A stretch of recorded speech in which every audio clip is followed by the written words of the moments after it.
I was diagnosed 3 years ago, Al, doing a regular physical exam with my doctor, that I had type 2 diabetes. And I'm here today to let the world know that it is not a death sentence.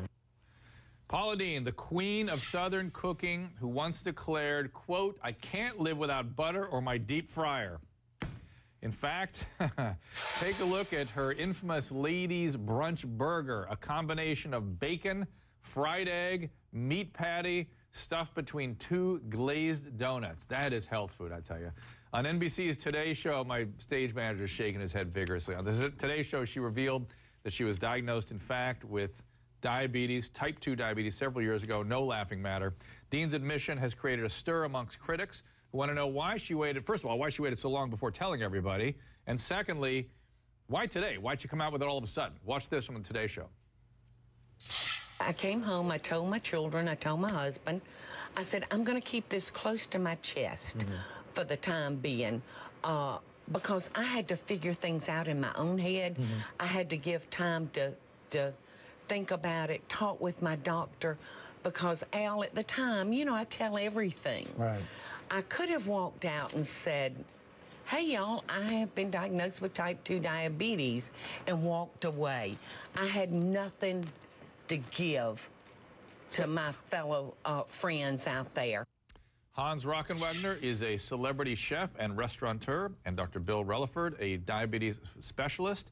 Dr. Releford, this story for you hit very close to home. Can you tell us why? This has hit very close to home. At this very moment, my own mother is in a coma related to complications to diabetes. And, of course, during the holidays, has been a very challenging time for all my brothers and sisters to deal with this. So diabetes even hit my home. And being a diabetes specialist. Yeah, I can. But was that a shock to you to have it hit so close, even knowing the disease as intimately as you do? Well, you know, the diet and exercise and lack thereof has always been a challenge for my family, too. And I want to point something out, too. We were talking earlier in this program about racial and ethnic issues, and this is yet another one where diabetes especially affects African Americans and Hispanics. And I don't think we emphasize that enough, frankly. It's not to point out a weakness in anybody. It's just we got to look at those diets, look at those cultural habits, and attack them. African Americans are disproportionately affected by diabetes. African Americans have more heart attacks, more strokes, more amputations related to diabetes, and no one's really talking about, and I call this whole diabetic tsunami that we will be facing in the next 10 to 15 years if someone does not do anything to stop this whole glamorizing of eating greasy food, bacon and mayonnaise dripping everywhere. And Paula Deen's back down, a good old home girl from the South, where their dietary habits are not the greatest.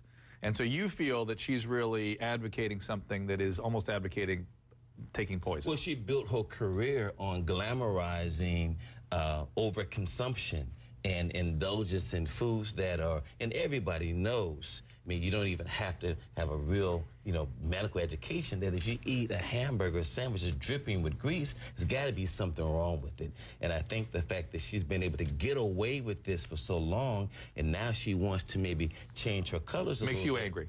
I wouldn't say angry, but I think it was a missed opportunity. All right. Well, let's take a look at Paula Deen on the Food Network as she works with some of her favorite ingredients. Watch this. I want y'all to just take a look. Look at all the butter in this kitchen.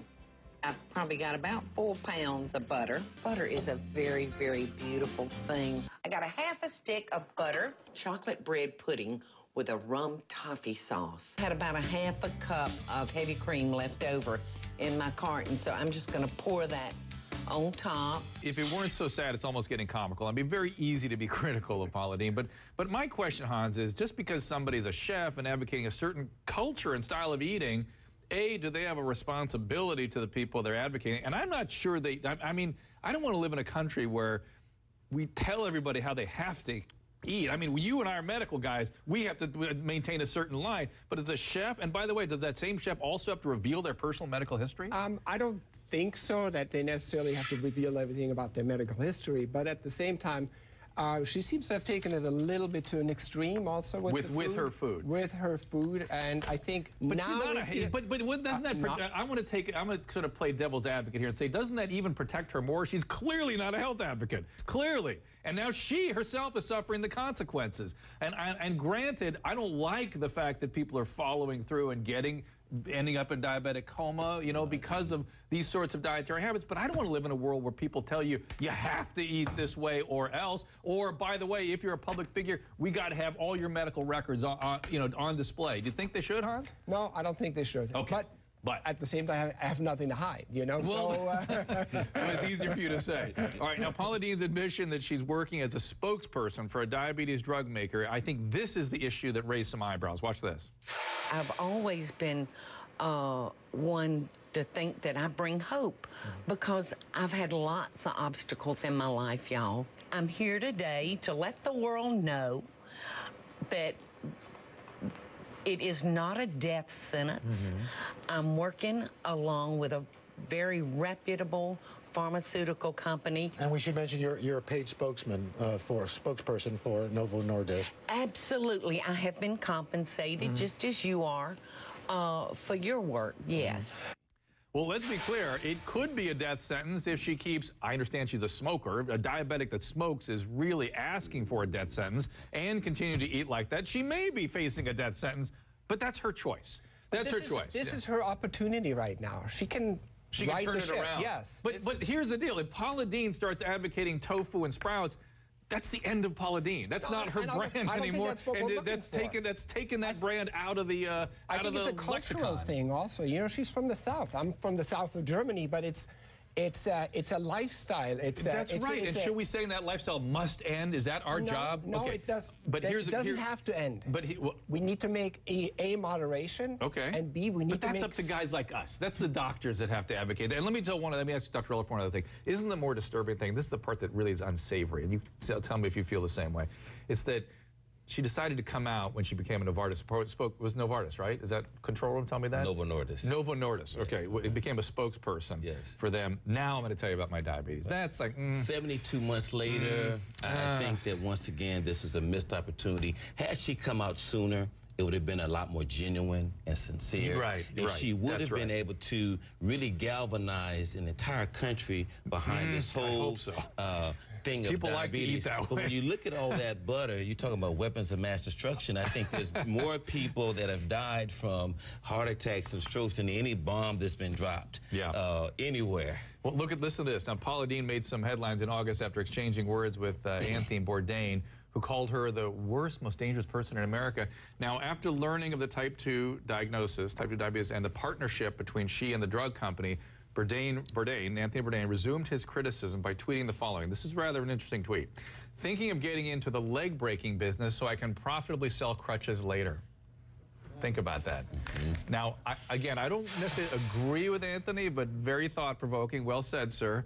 So, Hans, should a fellow chef like Bourdain be so critical? We all need to take a step back here and reevaluate our lifestyle and check things out. And look, I'm a professional chef, okay? I'm not a doctor. Yep. So after 20 years of tasting food, I noticed that I gained 30 pounds, so I need to do something, you know? I don't know how you guys don't gain 100 pounds. It's we taste constantly. Yeah. We never sit down for a meal. It's all, we eat standing. Not healthy. We taste a spoon of this, a spoon of this. We shouldn't be listening to you anymore. You don't live a healthy lifestyle.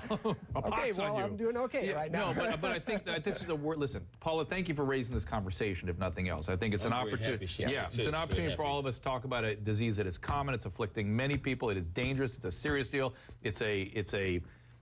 It's preventable. It's preventable, and it's again goes hand in hand with our obesity epidemic. Something we must deal with. We got to eat healthier, live healthier, eat less, move more, and eat better kinds of food. And you can eat the Paula Deen stuff once in a great while. I don't know if I want Paula Deen to vanish. I'm not sure. I don't think so. But anyway, we got to go take a break. Thank you, Hans. And Dr. Releford, you stay with me. Next, more than 25 million sufferers from diabetes. 7 million of them are undiagnosed. Could you be one of them? We'll talk more about the risks, dangers, causes, sources, how diabetes affects you. Well, it's important information. You want to hear it. Don't go away. Earlier this week, TV cook Paula Deen revealed she had been diagnosed with type 2 diabetes. Now remember, there's type 1 and there's type 2, and type 1 is the insulin-dependent, juvenile, used to be called. Type 2 is what we're seeing the epidemic of now in this country because of obesity. I want to remind people, I'm an internist. I spent 20 years practicing general medicine, so diabetes was something I've dealt with on a daily basis. Now, it's basically something that's caused by a problem in the way your body uses insulin.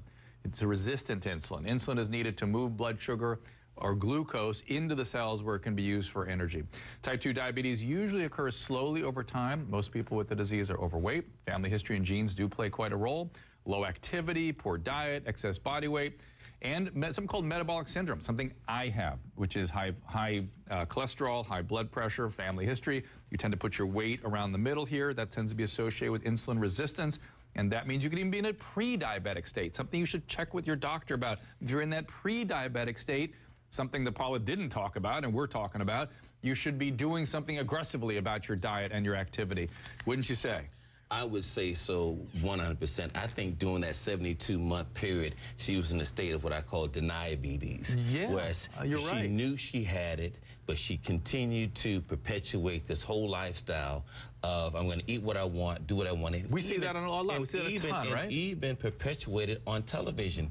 Television has a way of validating certain things to our listening audience. If it's on television, it must be true. It must be okay, and it must be safe. Yeah. Even if something as dangerous as 4 pounds of butter. Yeah. And I call that that's another weapon of mass destruction that we need to talk about and need to deal with. But when you talk about all the amputations that are occurring, well, let's talk about that. So the way the blood sugar, as it accumulates in the system, does its damage is because it causes, we call it vasculopathy, which is basically a breakdown of the small blood vessels. So oxygen and nutrients can't get to the tissue, so you get the kind of breakdown that leads to gangrene and amputation. Exactly, and so people should understand that gangrene of the brain is a stroke. That's right. That's a great way of saying it. Gangrene of the heart is a heart attack. Exactly. Gangrene of the kidneys is kidney failure. Exactly. So and gangrene of the foot is what you're dealing with. So the beautiful thing about what I do, I can actually show people what gangrene looks like on a toe.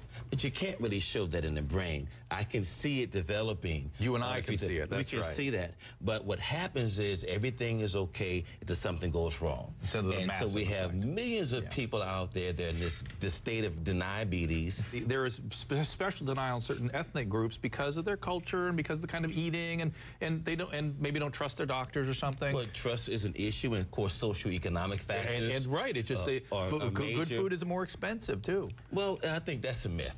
Okay. I think that's a myth that good food is more expensive. You can take let me play devil's advocate again. People that are socioeconomically distressed are working very hard and may not have the time to go out there and select the food and do the things that are necessary. Well, their neighborhoods are food deserts, and they don't have the foods that access to those foods to keep them healthy. We could improve. And so those are environmental issues and issues that need to be dealt with. But let's call it out to the people at home. We got about 10 seconds. Tell them how serious this is and how they must pay attention. Okay. Diabetes is perhaps the #1 I would say preventable disease that we have in this country. We're trying to get everybody into insurance plans and things like that. All we're going to do is just take care of more sick people. We need to prevent this disease by diet and exercise. Well said. Got to go. Good night. Nancy Grace is next.